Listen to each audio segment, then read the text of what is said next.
Bhojpuri star Pawan Singh साथ ही उनकी पत्नी ज्योति सिंह भाई दोनों ही सोशल मीडिया पर राज करते हैं। हर कोई पवन सिंह की पत्नी ज्योति सिंह के वीडियो और फोटो को देखकर उनका भी दीवाना हो चुका है। खैर दोस्तों, अगर हम बात करें लेटेस्ट फोटो और वीडियो को लेकर के, तो इन दिनों पवन सिंह का सॉन्ग बारिश काफ़ी ज़्यादा ट्रेंड में रहा।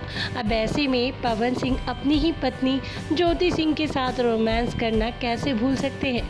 जी हाँ दोस्तों, खबरें ऐसी आ रही थी कि पवन सिंह ने अपनी पत्नी यानी ज्योति सिंह के साथ इस रोमांटिक सॉन्ग पर जोरदार तरीके से डांस किया और साथ ही साथ ज्योति सिंह को भी पवन सिंह का ये गाना काफ़ी पसंद आया। खैर दोस्तों, अब देखना ये है कि इस बारिश सॉन्ग के बाद अब देखना ये है कि इस बारिश सॉन्ग के बाद अब पवन सिंह का कौन सा नया धमाल आता है और साथ ही साथ उनकी पत्नी ज्योति सिंह अब कौन से नए वीडियो को लेकर चर्चाओं में बनी रहती है। बाकी भोजपुरी के साथ जुड़ी हर ताज़ा अपडेट को जानने के लिए अभी हमारे चैनल को सब्सक्राइब कीजिए, बेल आइकन का बटन प्रेस कीजिए ताकि ऐसे ही लेटेस्ट अपडेट आप तक पहुँचता रहे।